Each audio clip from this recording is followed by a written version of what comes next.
So good morning, good evening, good afternoon, everybody, wherever you are. And if you're tuning in later, then welcome to you as well.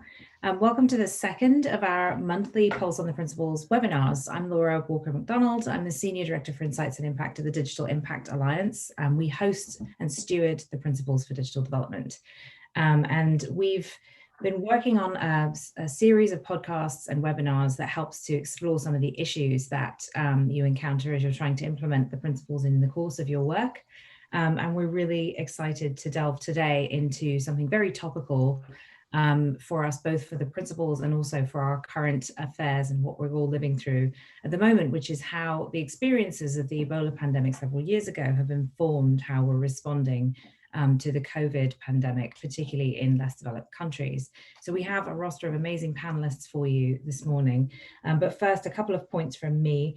This webinar is being streamed live, and hopefully many of you are tuning in live, but we will be also broadcast or hosting it then subsequently on our website and on YouTube, where you can find our first webinar in this series, which focused on inclusivity in international development and featured a wonderful panel.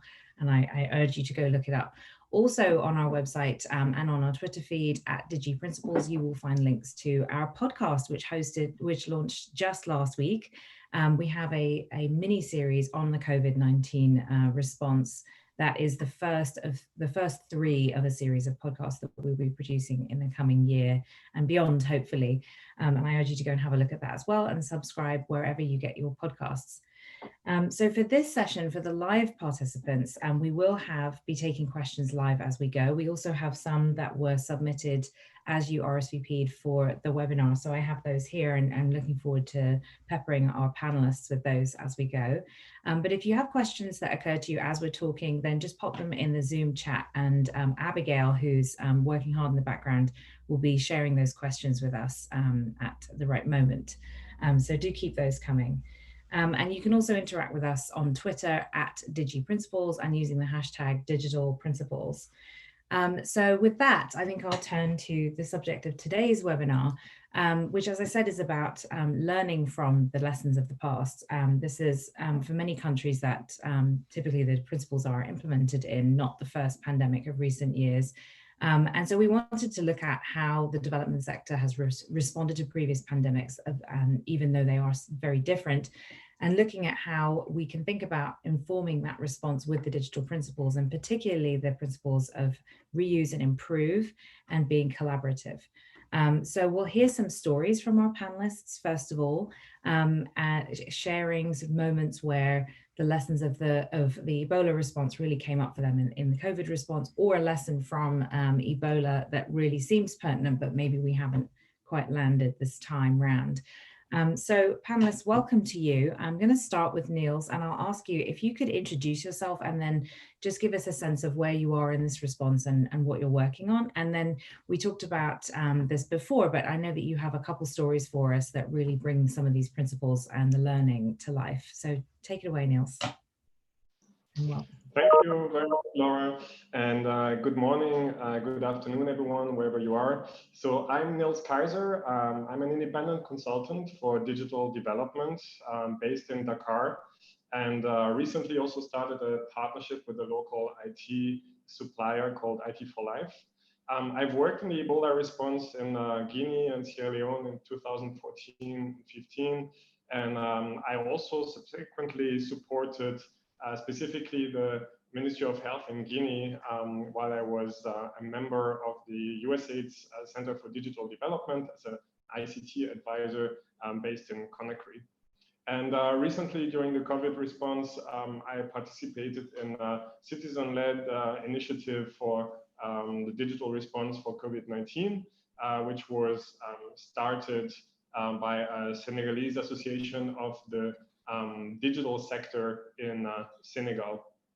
And specifically to my stories, should I go ahead with stories from my experiences, or should I let Mohini present herself? Go ahead. Oh, okay, great.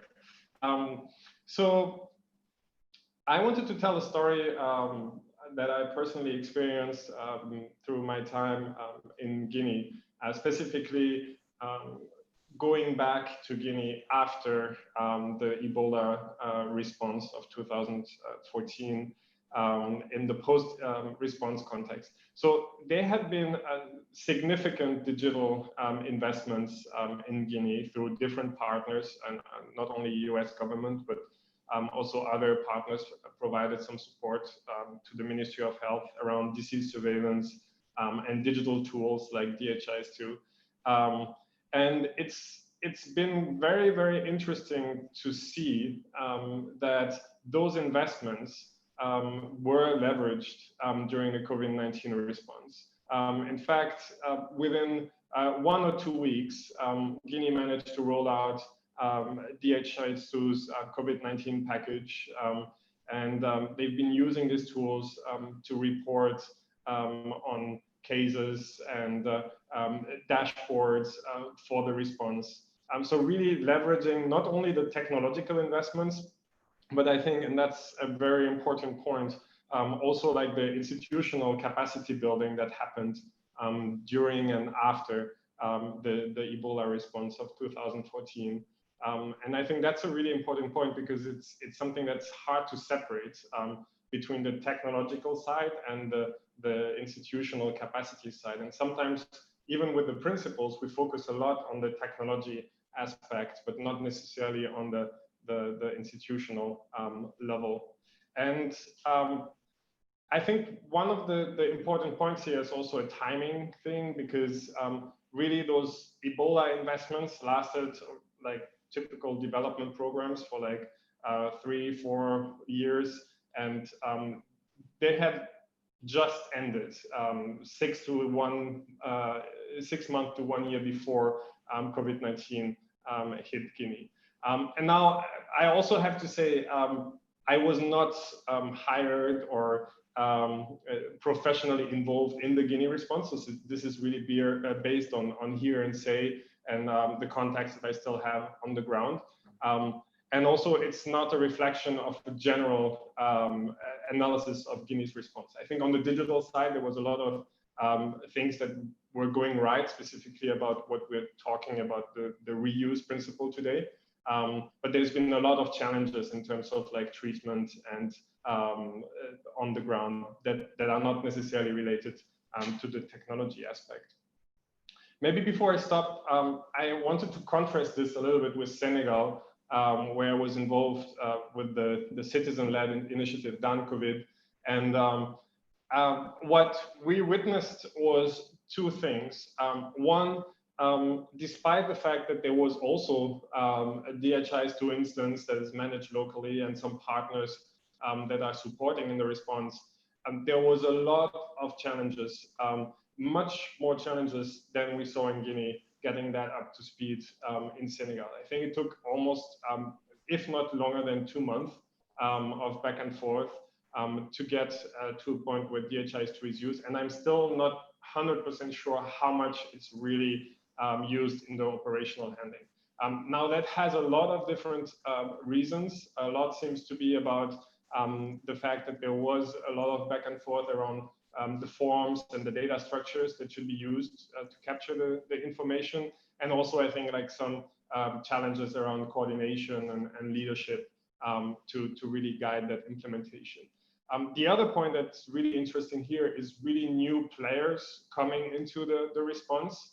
So that initiative was really something that in my short 5 years of international development, I've rarely witnessed a citizen-led initiative without partner support, broadly engaging stakeholders from the digital space, like mobile network operators, the e-government agency, the telecom regulator, the ministries of ICT and health, local suppliers, startups, getting together to really find solutions.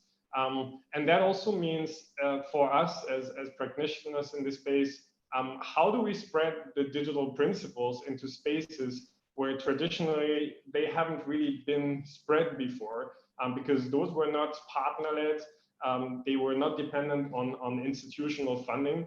And it's been a challenge to really see that after 5 years of trying to convince partners and implementers, okay, well, maybe there is no need to reuse, and this need of reusing is becoming much smaller over time. But now we have new players where we have to have the same discussions with private companies that are on the ground, that think, oh, great, we know how to do web development. We can do a database for capturing cases in Senegal. So that will be my takeaway, and happy to answer some questions and discussions later. Great. Thanks so much, Nils. That was fantastic. Really, really interesting beginning and lots to pick up on there. But first, let's turn to Mohini Bavsar. Do introduce yourself, Mohini, and then I think you've also got a couple of war stories to share. Yeah, it's great. Thank you so much for having both Nils and I today here, and it's a great honor to be speaking. My name is Mohini Bavsar. I am a Senior Partnerships Director for Demagi. I've been with Demagi for about 9 years, and in terms of Ebola response work, I was in Dakar while our team was supporting the 3 countries during the West Africa Ebola epidemic with deployments of solutions through the support from USAID. And then I was also briefly involved with some of the support that we provided implementing organizations in DRC for the Ebola response. So it's quite interesting to be comparing and contrasting how we're doing as a digital development community in terms of our support with both responses. I think the story that I'd like to share today is about our experience from the Ebola response, where we built a library of template mobile applications that supported a range of interventions and services that implementing organizations were supporting in each of the 3 countries, including, of course, contact tracing. And our theory of change was that these template apps could be easily configurable and adaptable based on local needs, and partners could easily deploy them for their data collection purposes to be able to have a greater visibility to manage and adapt their response and whatnot. And we think that during the course of the Ebola epidemic, we supported about 16 NGOs across Liberia, Sierra Leone, and Guinea, some of whom had many years of experience with ComCare in the past, and some of who were new users of ComCare. But we had helped these organizations deploy these solutions. And I guess one of the similarities also is in our approach for COVID, in that we also built a library of template solutions to support all different phases of the COVID response, a variety of different interventions that are prioritized interventions and national strategic response plans. And we're seeing success also in that approach. I think the key lesson for us here is that building on platforms that are highly configurable, can be rapidly deployed, have deep knowledge and local capacity as well. These are key enablers to deploy digital solutions rapidly. I think 2 examples that are come up in my mind is in Guinea as well during the Ebola epidemic. Columbia Earth Institute, as well as Millennium Promise, along with partners like UNFPA, UNMIR, in support from the President's office in Guinea, were able to deploy ComCare to over 300 contact tracers in a matter of days because they had years of experience piloting the system. And I think similarly, we see an example in Sierra Leone recently, where in a matter of 3 days, we worked with the Sierra Leonean government to launch a facility readiness application that follows WHO guidelines to about 16 districts. So that the rapid deployment is possible through these highly configurable platforms, with or without dependence or accompaniment from Demagi. And so we were able to really leverage and lean on our experience from Ebola response work to sort of help kick off and kind of get partners going in terms of the different tools that can be available out of box for them to deploy. And we've seen hundreds of downloads of these tools. We're supporting about 10 countries to directly with their governments to support 1 or more of those template solutions. Thank you. That's really, really good couple examples as well. And I wanted to pick up on something that comes up from both of your stories. And just briefly, actually, before I do, just to say that our third speaker Patrick Honmore from the Ministry of Health in Liberia has been held up and may be able to join us soon. So let's hope that he can. But in the meantime, we can still dive in. So what I wanted to bring up was this issue of in humanitarian aid, which is my original background. We often say that deploying something in emergency is too late. You need to have it there beforehand and have people trained in the institutional capacity. And I mean, you mentioned templates and sort of rapidly configurable systems as being the sort of next best thing, and that way communities can at least configure them to fit the need and the context that they have. But Niels, when you were speaking, I was struck when we spoke before and now about the need for preparedness, and in every big response like this, there is a sort of influx of new actors who come in and are trying to test and get new things up and running. Any reflections from you on that, and also on whether some of the systems that were put in place for Ebola, how to keep those going, given that we don't know ever when the next pandemic will be, but we know it's a threat, and our government's able to maintain infrastructure that is put in place for each response so that it's there for the next one. So Niels, why don't we start with you? And Patrick's here, so that's fantastic. So just while we let him connect, Niels, why don't you go ahead with and answer that question? Thank you, Laura. So in regards to that aspect, I think there's really two things to note. First, about the similarities between Ebola and COVID-19. I think in both of those outbreaks, I really witnessed in Senegal and Guinea how the outbreaks really allows to make progress and move things forward much faster than usual.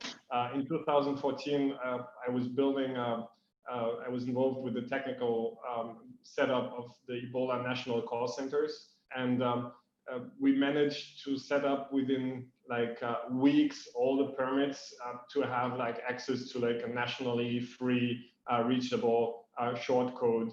And this is like just an example of things that can take very long outside of an epidemic, because you need to involve like a lot of government actors like telecom regulators, Ministry of Finance for like exemption of taxes and costs.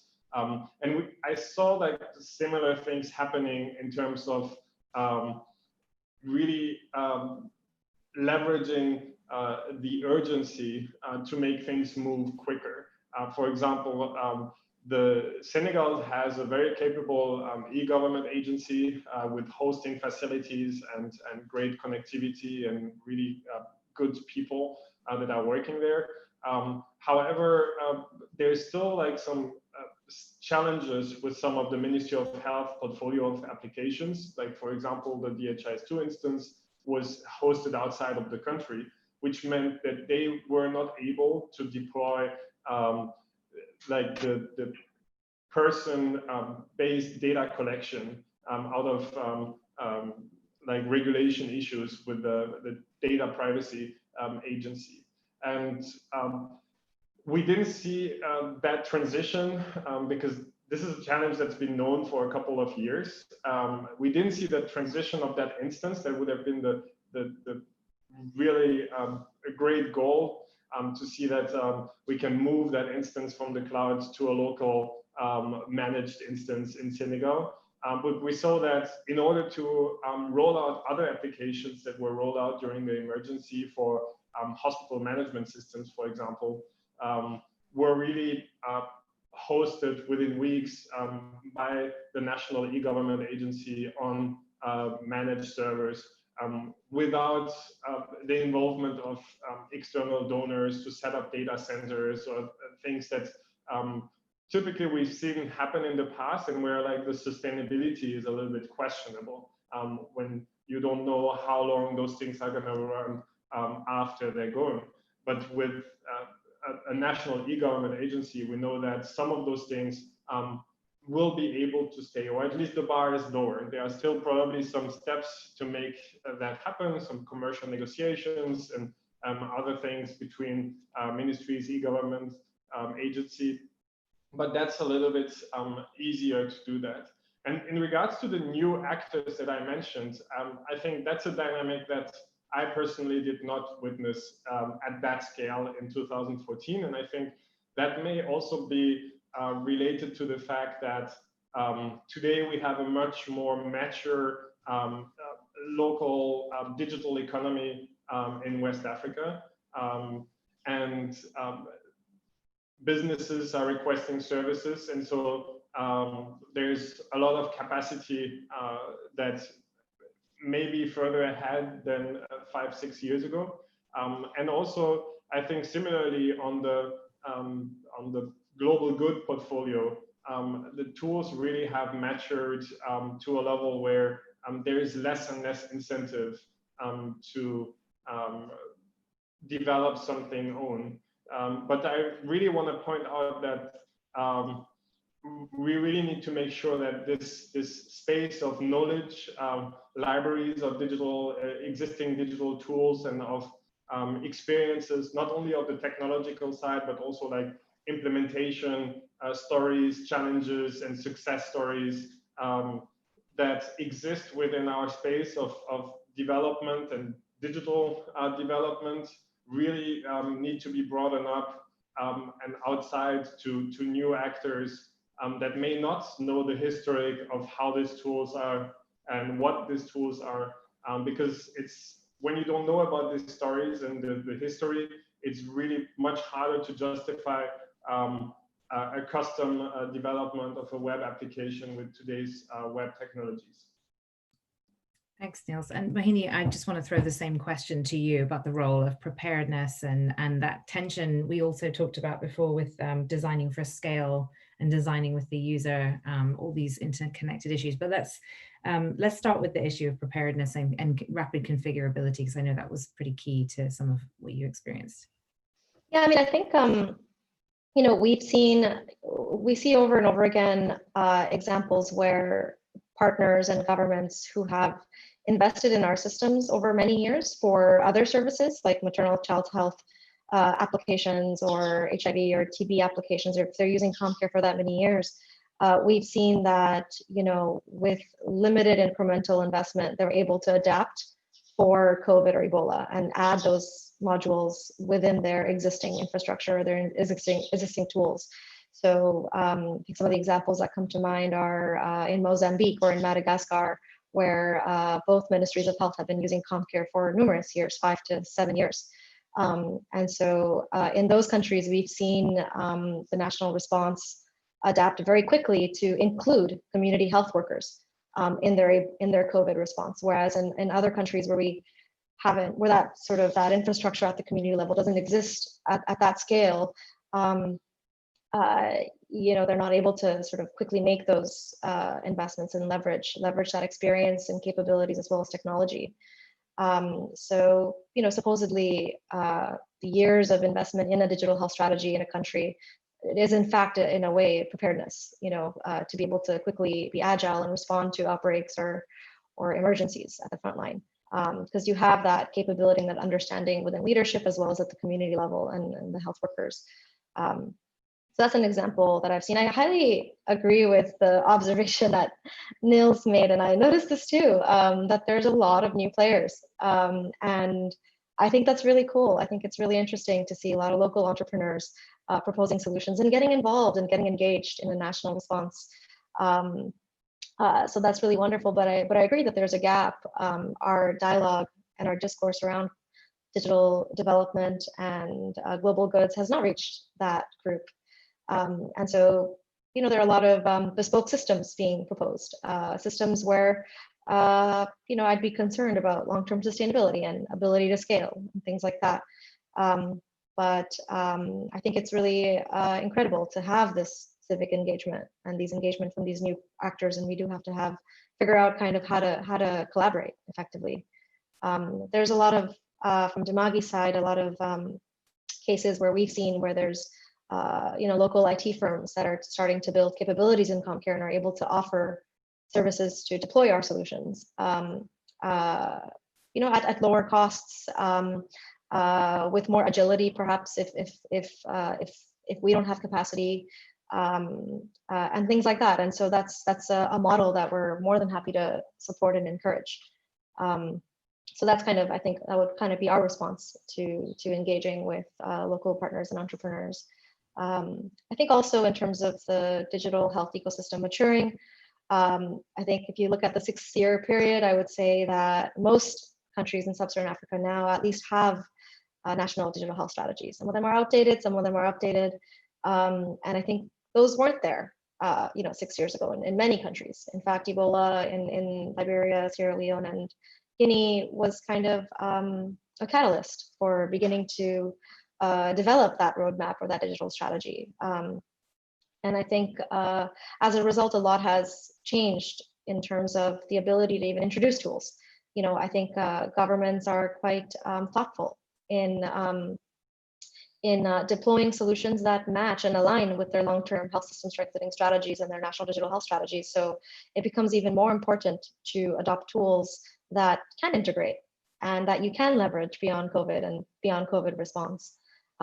So we're seeing partners new partners that have deployed CommCare for the first time, trying to now work with us to figure out, okay, well, how can this be applied for HIV programs or TB programs or maternal child health programs? And we're seeing the opposite, as I mentioned, in countries like Mozambique and Madagascar, where we've had years, and Burkina Faso, where we've had years of scale and expertise and time in country at the community level, where those ministries of health are starting to adapt their RMNCH programs that are using CommCare to add COVID knowledge modules or COVID screening modules. And so a lot of that it's quite interesting. Like, I think the governance frameworks have also matured.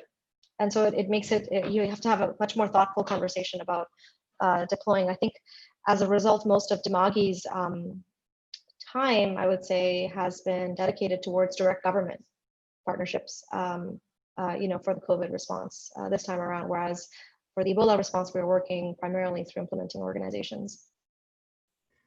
Thank you. That's just so many. If I may just jump on this specific Patrick. point that.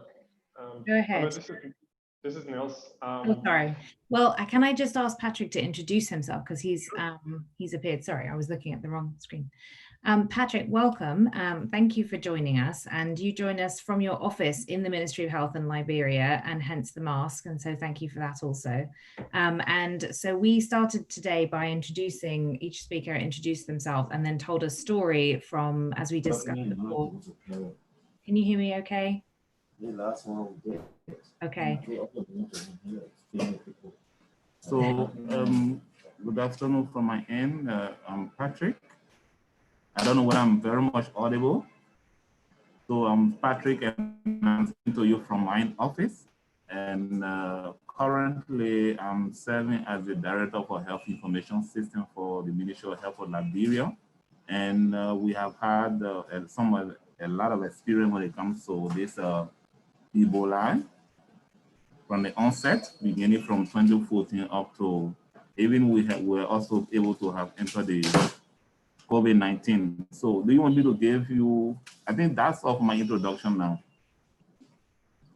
Yeah, it would be great to hear from you, sort of how, just some insights or a story from you about how you've seen the response move, sort of experiences from the Ebola response, and then what you're seeing happen now. So go ahead and do give us your few minutes of reflections. The very first thing is between the two diseases or the two pandemic, we have had some challenges, and we have some similarities, and we have some dissimilarities between the two outbreaks. So one of the first, the similarity that we had is during the Ebola time and also during the COVID time, we're able to set up an incident management team. So that's one of the similarities between the two outbreaks. So the incident management team that was set up has also been set up during this COVID-19 time. But the only difference between the two of them is that the software that were used before were not the same software used. For example, information capturing. During the COVID-19, we started using the Excel sheet, and later we moved to data point. And now we are trying to study a new software, which is Go Data, and that is introduced by WHO. And currently, we are going through the introductory aspect of the system. And staff from the Ministry of Health are currently undergoing training. And right after the training, we are going to do a pilot in 2 counties. And right after the pilot in the 2 counties, then definitely it's going to go nationwide, depending on the usability of the system. Now, let me go back to the Ebola era. Now, when Ebola came in this country, the very first thing Liberians in totality were novice when it comes to outbreak. We actually never had an idea when it comes to outbreak in this country. So when it came, it caught up by a surprise, a very big surprise. And it also went ahead and also exposed our health system, which we actually had systems, and we had systems that were not really interoperable, they were not speaking to one another. So the interoperability aspect also show our weakness when it comes to our health system.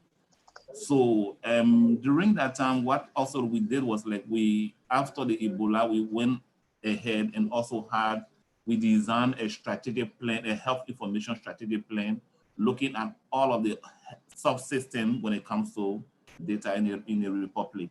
So within the strategic plan, we had the laboratory information system, we had the finance information system, we had the logistic management information system, we have the DHIS tool, we have the ERDSRO information system. So basically, this is how we were able to move. So when the virus started, which is the EVD, we were using EPIM4. And EPIM4 was here, and that was what we were using for the response. And we also had a routine system, which is the DHIS tool that was currently operated in all of the 15 counties. So what we noticed was the data from the EPIM4 were not really forthcoming on a daily basis, and we had challenges. So we also went on the drawing board and we asked ourselves, what is the reason why we are not really getting what we're supposed to have? Is it that the data is not coming, or is it that the staff working with the data are not user-friendly with the system? So we asked a question to these guys, and the answer was the system was not really user-friendly. So based on that, when we noticed that it was not user-friendly, we have to ask Oslo to make sure that the system, the platform be designed on the DHIS tool. So we moved to the DHIS tool in terms of capturing this EVD data, and that was very, very swift. On a daily basis, we used to have the information. And what was the reason? Because the staff at the lowest level were very much comfortable using the DHIS tool. So we have to move to the DHIS tool. And there were a lot of factors. There were a lot of factors, and one of the factors was, there were a lot of factors that were responsible for a lot of things. For example, we had when the EVD started in this country, we had a lot of misbelief. People actually did not really believe that was real. People felt that indeed government was trying to bring about a scheme in a system that things were not good. So everything changed at a later day when people were dying, and people were they were not really understanding why was this happening. And one of the mistakes that we made during the EVD was we didn't really involve the community. We were fighting the virus at the surface. Only using health workers at the surface to fight the virus. We're also using central to fight the virus, which was not really, really easy. Now, we had a consultation also during that same time.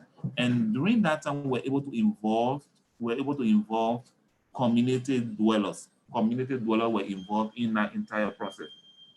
That was the only way we were able to start seeing that indeed we had a drop within. Now, what's happening at the community level? People could not move from one community to the next community without the consent or the consensus of the community authority. So that was somehow difficult. Even if you had a relative that would say, hey, I want to leave from this place to this place, it was an issue. So almost everybody was so keen, and everybody decided to fight the virus So as a result, everything became so technical and people were like, hey, what are we doing? And so forth and so forth. So basically, I'm in a meeting. Maybe tomorrow. I'll give you a call. So basically, sorry for that interruption. So basically, this is where we went and when the community owned the entire process, we were able to come at the very ease. Unlike with the COVID-19, we are not really seeing community owning this entire process. We are still seeing people moving around, people doing their own thing and so forth. So if you look at our cases, it was like we have to, from the beginning, we were at a very lower peak and now we have gone up. And one of the issues that I'm really seeing within this is the ownership of the virus by community dwellers is an issue. People are like still downplaying. Even we had a 3 different lockdown, but still yet we are still seeing it. The lockdown was still going on, but if you look into the streets, people were still many people. You see people walking, especially in the marketplaces. Schools were closed, churches were closed, and offices were decongested, but still yet when you go to the market, it was still overcrowded. That was another issue. Now, the lockdown was from 6 to 3 p.m. By that time, you are not going, but if you say in the morning from 7 to 2 or 2:30, you are going to see a lot of people. So this is the contraction between the EVD and the I call it the EBD and the COVID-19. The EBD, the restriction were very, very observed. Even community dwellers begin to observe it, but now I'm not really seeing that aspect coming with the COVID-19. That's one of the frustrating aspects. Yeah, and thank you also for taking time from, actually responding to be on the webinar with us today. So we're so grateful to you and your colleagues for making room for us in your day. But there's lots in there that I want to pick up on. We did have some questions ahead of time from audience members, and one of them actually has come up a little bit, but I wanted to ask you, Patrick, as well, what some of the trends are that you're seeing in terms of private sector engagement with the COVID-19 response, but particularly local vendors. So what Mohini and Niels were talking about, where they're seeing companies start to roll out sort of global platforms like Comcare or come up with their own platforms. Are you seeing those kinds of trends also? Now, with the private sector, there is a very, very, very big engagement. Almost like everybody is actually engaged with the COVID-19.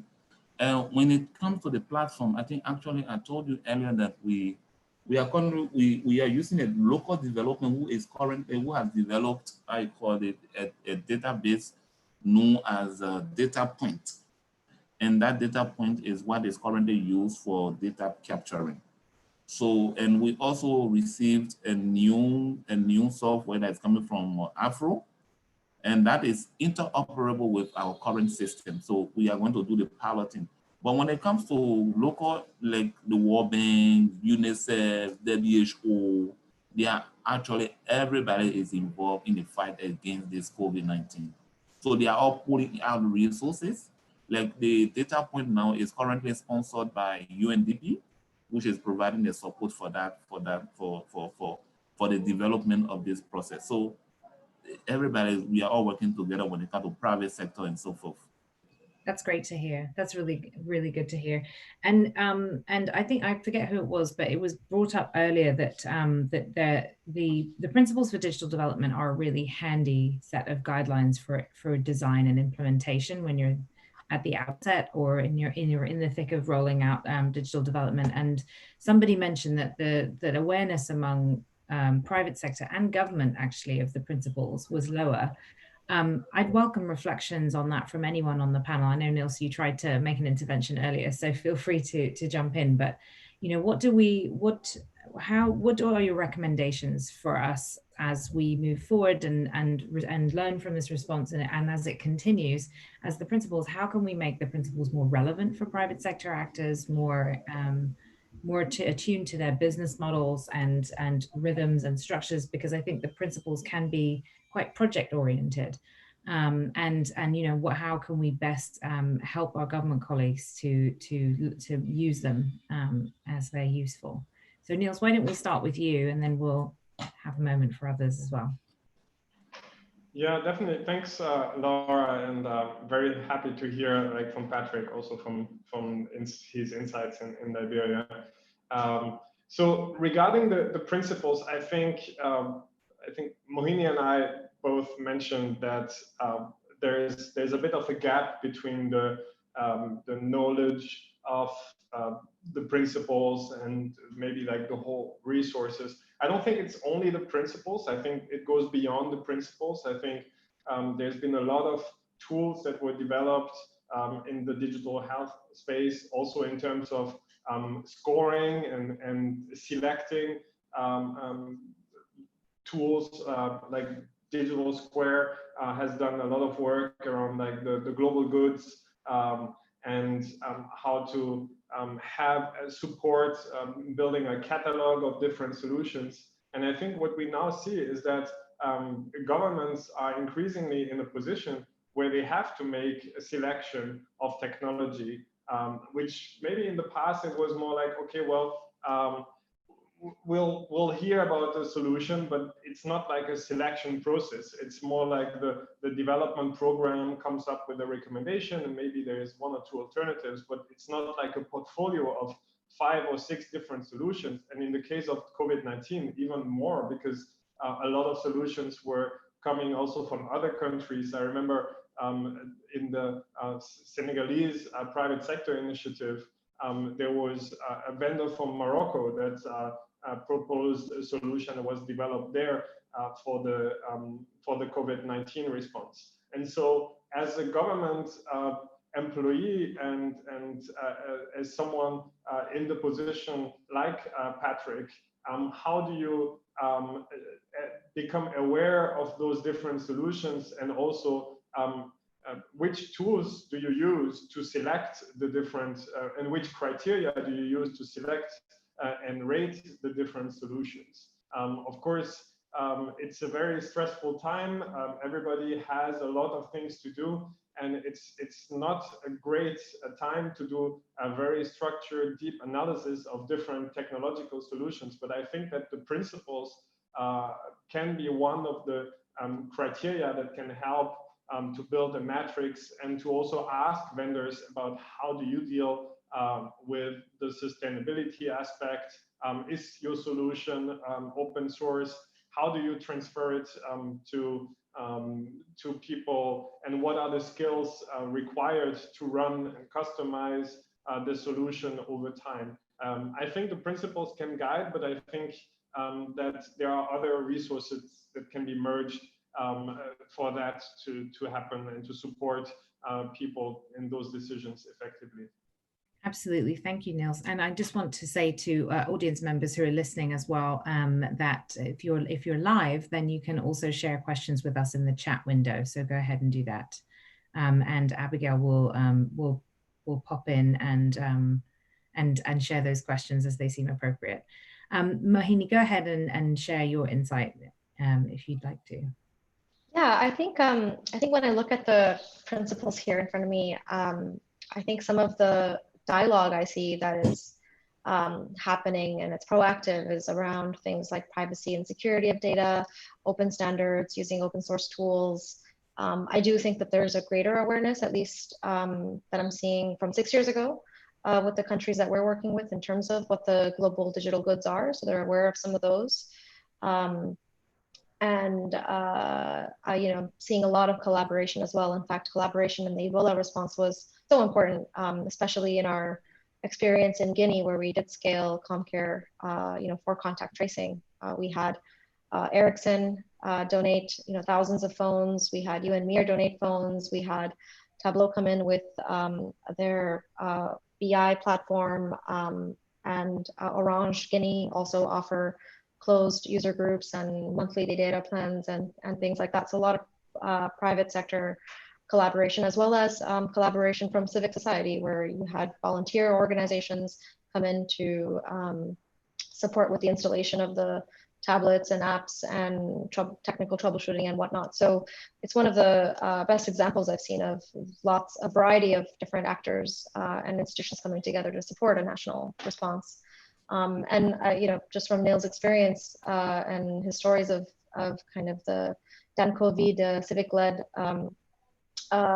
initiative to identify digital solutions and platforms is an example of that as well for COVID. I think one area in terms of where I believe there could still be more investment and improvement in terms of adopting the principles is being data driven. I think that is still a challenge. I think of course, there are challenges for governments to maybe pick a solution or pick a multitude of solutions that fit sort of their fabric of how they want to respond to COVID and even their long-term digital response.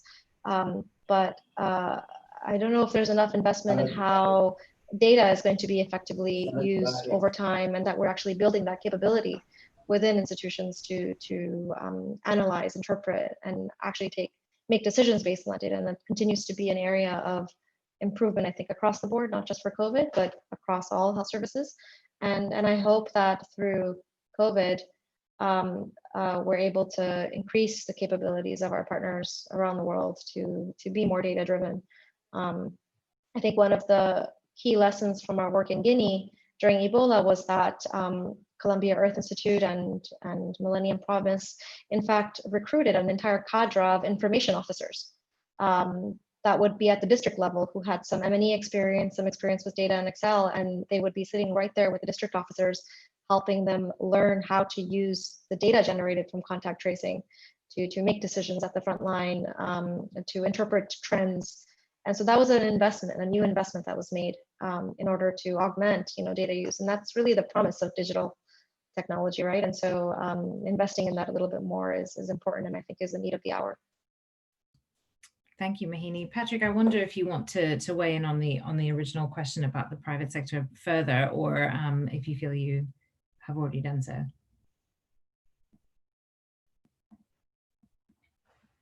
I think maybe you're on mute, Patrick. There we go. You were asking for a recommendation as to how can we give some recommendation to private sector platform.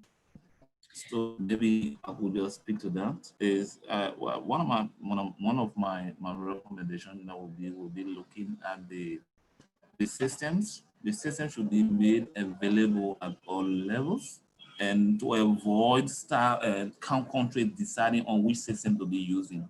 Now, it should be interoperable with the system that is currently ongoing in country. It should be easy to be customized in terms of any new outbreak, so that we will not sit and be thinking, hey, which system are we going to use? Once the system is very much interoperable with system used within the country, it is easy to be customized in terms of any outbreak. I think that's going to be a plus for any organization that's going to design a new software to be used when it comes to any outbreak. You don't have to wait for external donors or external partner or external people you do that. But if the locals in the country have the capability, or they have the know-how,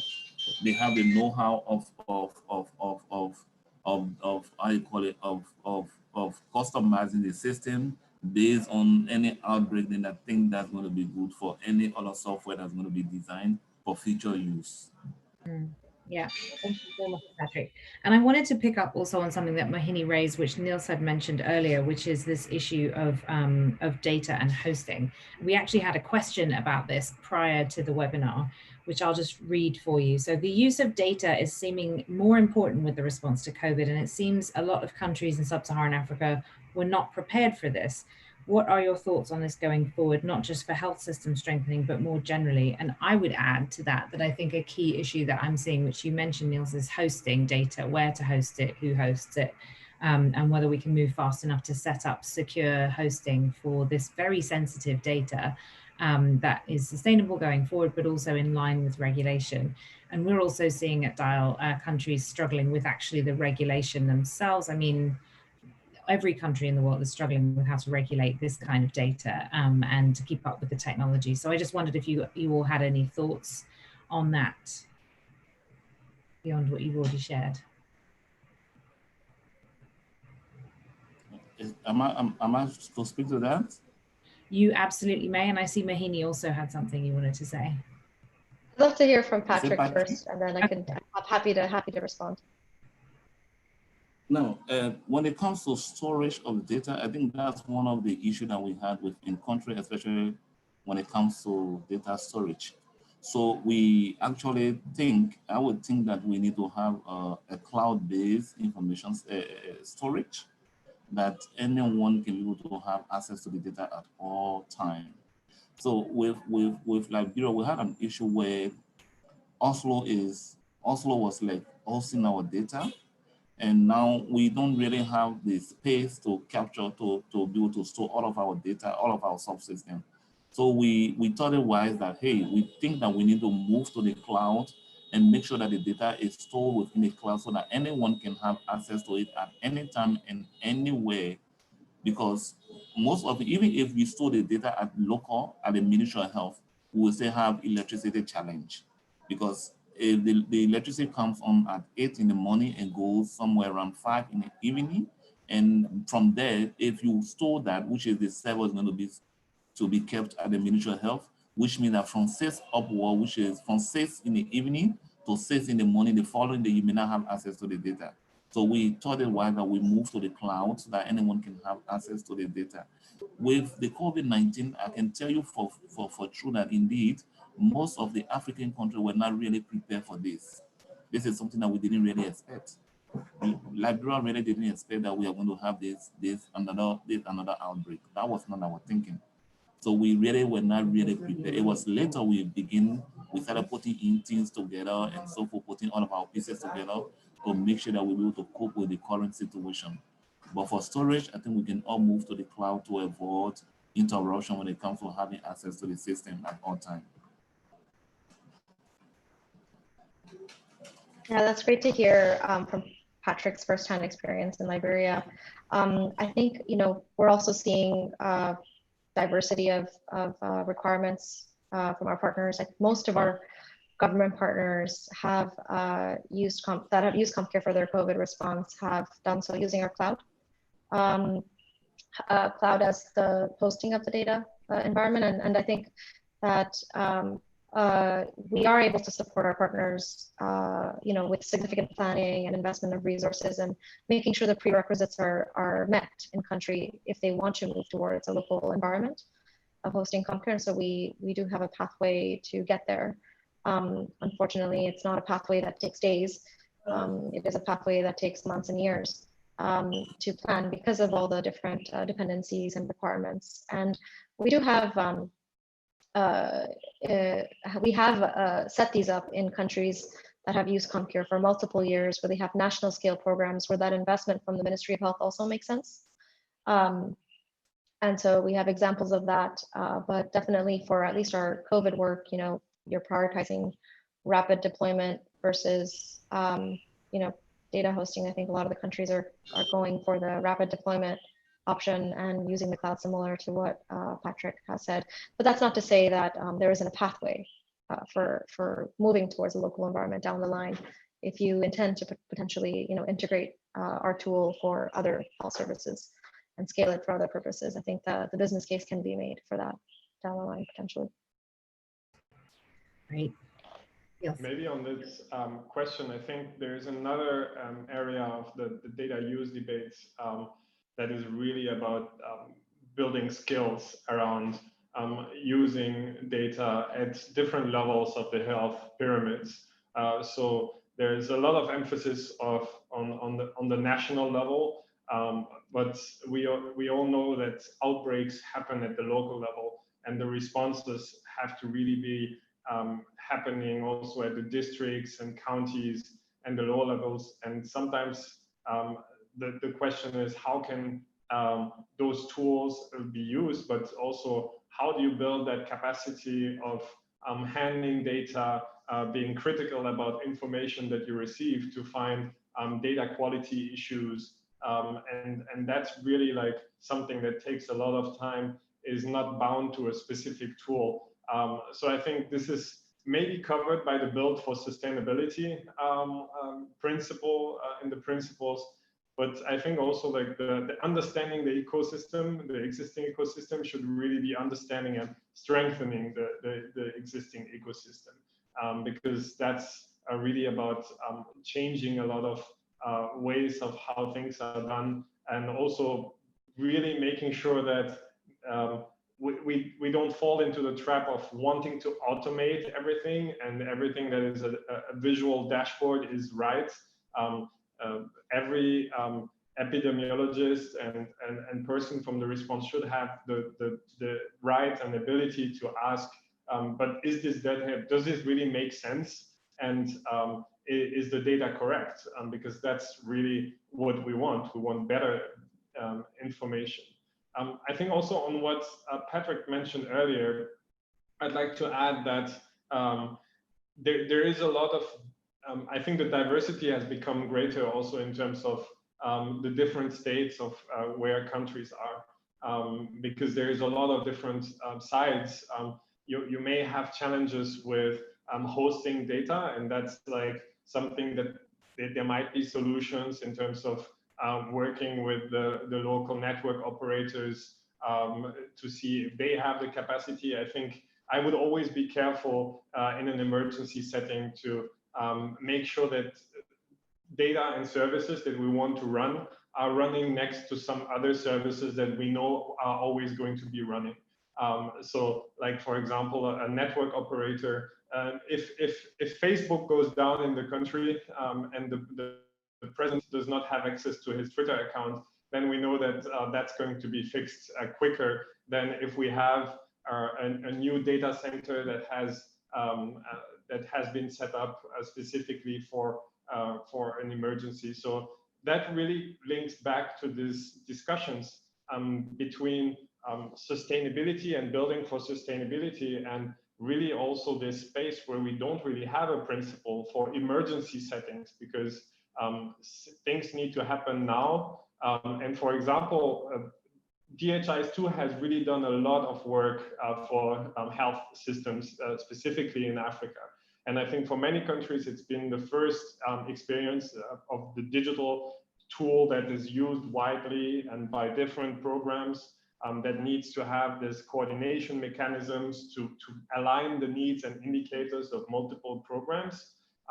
But in a country where you might have some challenges in terms of coordination or skills, today we are also in the lucky position of having other tools that may be more appropriate in an emergency setting. Like, for example, the SORMAS solution that was developed by a research center in Germany and used in Ghana and Nigeria, because it's the opposite of DHIS2. It's very set in stone in terms of its data model, but it supports a lot of the functionality that you need in an emergency, and something that if you don't want to go into discussions of, okay, what are the fields and the data do we need, what are the processes that we need, there are alternatives today, which is something that we didn't really have 5 years ago as a mature, open source, readily available and tested solution. Yeah, thanks so much, Niels. And I just want to give our colleagues, Patrick and Mohini, a chance to just add one final closing comment very briefly, because we're almost at time. So Mohini, why don't we kick off with you? Just any other final thought that you would offer? No, I think that, there's a lot of, I think one point that really resonated with me here is being able to share some of those lessons from Ebola. I feel like not a lot of that is happening. And there's plenty of lessons in our Ebola experience from DRC, Liberia, Guinea, Sierra Leone that can inform how countries and governments and partners, make decisions about how they're going to use digital tools, how they're going to imbibe the digital principles in their work. And I think that some of those stories we should try to bubble up those stories and be able to spread them a little bit more. I feel like there's a lot to be learned there. Thank you, Mohini, and thank you also for joining us. And Patrick, why don't you offer your final thought, and then we'll wrap it up.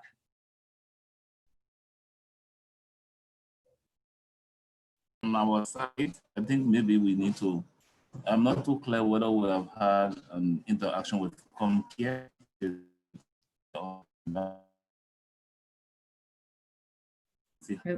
And maybe ComCare in Liberia. So Patrick, we lost you a little bit there, but perhaps you and Mohini can email afterwards and we'll make sure that we put you in touch.